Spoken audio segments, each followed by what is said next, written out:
नमस्कार. आजच्या व्हिडिओमध्ये मी तुम्हाला अन्नपूर्णा जयंतीच्या दिवशी अन्नपूर्णा मातेची पूजा कशी करायची, त्याचबरोबर तुम्ही जर नवीन मूर्ती आणत असाल तर ती कोणत्या दिवशी आणावी, तिची स्थापना कशी करावी, देवघरामध्ये पूजा कशी करावी हे सांगणार आहे.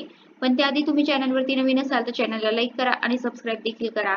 कमेंटमध्ये श्री स्वामी समर्थ किंवा ओम महालक्ष्मी नमः लिहायला विसरू नका. जिने वाढलेल्या भिक्षाणामुळे स्वतः शिव आणि त्याचा विश्वसंसार तृप्त होतो, परिपूर्ण होतो, अशी ती आदिशक्ती अन्नपूर्णा या नावाने प्रसिद्ध झाली. हिंदू धर्मात प्रत्येक गोष्टीला विशेष महत्त्व प्राप्त झाले आहे. अशातच अन्नपूर्णा जयंती देखील साजरी केली जाते. दरवर्षी मार्गशीर्ष महिन्यातील पौर्णिमेला ही जयंती साजरी केली जाते. एकेकाळी असे मानले जाते की एकेकाळी पृथ्वीवरती अन्नाचा तुटवडा निर्माण झाला तेव्हा माता पार्वतीने लोकांचे दुःख दूर करण्यासाठी अन्नपूर्णा म्हणून अवतार घेतला होता.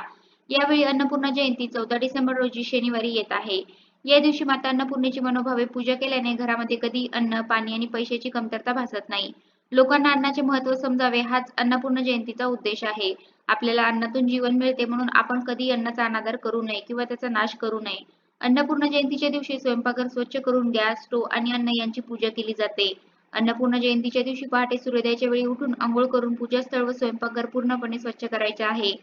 पूजास्थळ स्वच्छ करून तिथे रांगोळीने श्री अन्नपूर्णा देवी प्रसन्न असं लिहायचं आहे. त्यावरती हळदी कुंकू टाकायचं आहे. तुम्ही श्री अन्नपूर्णा देवी नमः सुद्धा लिहू शकता. त्याचबरोबर एक स्वस्तिक पण काढायचं आहे. त्यावरती सुद्धा हळदी कुंकू टाकायचं आहे. देवघराच्या बाजूला अन्नपूर्णा देवीची पूजा करायची आहे. तुम्ही देवघरामध्ये सुद्धा करू शकता. स्वस्तिक वरती छोटासा पाट ठेवायचा आहे. त्यावरती स्वच्छ लाल वस्त्र अंथरून घ्यायचं आहे. आपल्या देवघरात अन्नपूर्णा असतेच, पण ती कशी ठेवावी व त्याची पूजा उपासना कशी करावी याबद्दल बऱ्याच जणांना माहिती नसते. तर आता आपण आजच्या व्हिडिओमध्ये अन्नपूर्णा देवीची मूर्ती कशी ठेवायची हे सांगणार आहोत. तर अन्नपूर्णा देवीची मूर्ती ही दिसायला कशी असते तर अन्नपूर्णा देवीने हातामध्ये आडवी पळी धरलेली असते. अशा प्रकारे तुम्ही अन्नपूर्णा देवीची मूर्ती ओळखू शकता. एका ताम्हणामध्ये मूर्ती ठेवायची आहे आणि मूर्तीचा अभिषेक करायचा आहे. श्री अन्नपूर्णा देवे नमः, श्री अन्नपूर्णा देवे नमः, श्री अन्नपूर्णा देवे नमः म्हणत प्रथम पाण्याने आणि त्यानंतर पंचामृताने अभिषेक करायचा आहे. त्यानंतर पुन्हा स्वच्छ पाण्याने मूर्ती धुवून एका स्वच्छ कपड्याने पुसून घ्यायची आहे. असे म्हटले जाते की ज्या घरावर अन्नपूर्णा देवीची कृपा आणि अन्नपूर्णा देवी प्रसन्न असते त्या घरामध्ये अन्नधान्याची कधीही कमतरता भासत नाही. त्या घरात सर्वजण निरोगी राहतात. त्यामुळे तुम्ही सुद्धा अन्नपूर्णा देवीची स्थापना किंवा पूजा नक्कीच करा. तर त्यासाठी एक वाटी किंवा प्लेट घ्यायची आहे. वाटीमध्ये अर्धे तांदूळ भरून घ्यायचे आहे. या तांदळामध्ये अन्नपूर्णा देवीची स्थापना करायची आहे. तांबे, पितळ, चांदी किंवा मग स्टीलची वाटी तर आपल्या सर्वांच्याच घरामध्ये असते. तर स्टीलची वाटी घेऊ शकता किंवा छोटीशी प्लेट घेतली तरी चालेल. त्यामध्ये तांदूळ भरून त्यावरती हळदी कुंकू टाकायचं आहे आणि त्यावरती आपण श्री अन्नपूर्णा देवीची स्थापना करायची आहे.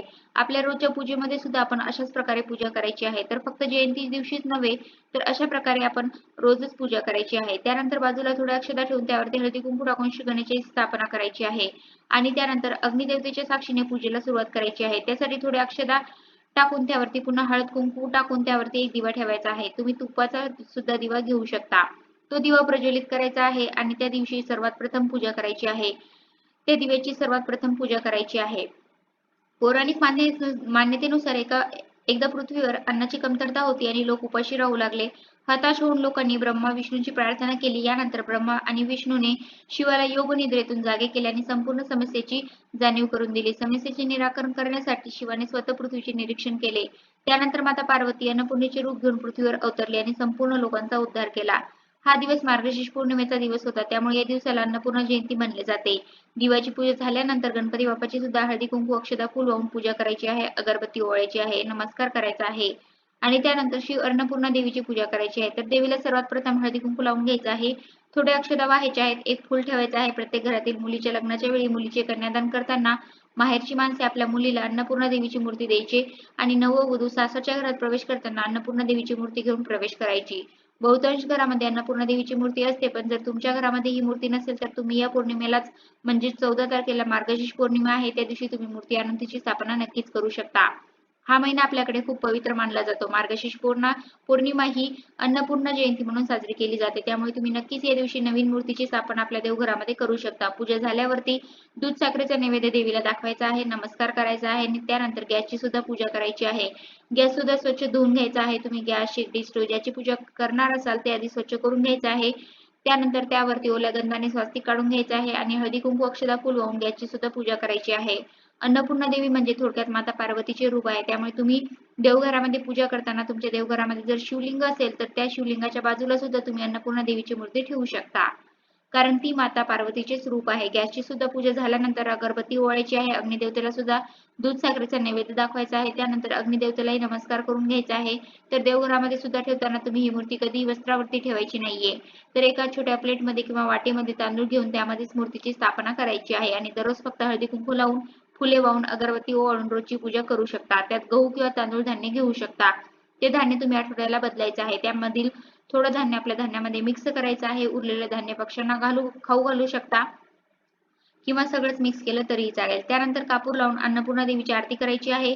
त्याचबरोबर अन्नपूर्णा देवीची पूजा करताना अन्नपूर्णे सदा पूर्णे शंकर प्राणवल्लभे ज्ञान वैराग्य सिद्ध भिक्षा देहीच पार्वती हा मंत्र म्हणायचा आहे. याचा भावार्थ असा आहे की आई अन्नपूर्णे तू सदा पूर्ण आहे. शंकराची तू प्राणवल्लभा प्राणप्रिय आहे. मला ज्ञान आणि वैराग्य प्राप्त होण्यासाठी भिक्षा वाढ. तसेच या मंत्राचा जर जप केला तर तुमच्या घरामध्ये अन्नधान्याची कमतरता कधीही भासत नाही. तर अशा प्रकारे देवीची पूजा अर्चा केल्यास अन्नपूर्णा देवीची अखंड कृपादृष्टी आपल्यावर राहते आणि संसार सुखाचा आनंदाचा भरभराटीचा होतो. घरात सुख समृद्धी नांदते. त्याचबरोबर त्या घरातील कर्त्या स्त्रीच्या डोक्यावर अन्नपूर्णा मातेचा वरदहस्त असल्याने तिच्या हाताने केलेल्या अन्नाला चवही खूप छान येते असे म्हटले जाते. तर अशा प्रकारे तुम्ही सुद्धा येत्या मार्गशीर्ष पौर्णिमेला अशी अन्नपूर्णा देवीची पूजा आपल्या देवघरामध्ये नक्कीच करा. तुम्हालाही याचा छान अनुभव येईल. तर कसा वाटला तुम्हाला माझा आजचा व्हिडिओ कमेंट करून नक्की सांगा. धन्यवाद.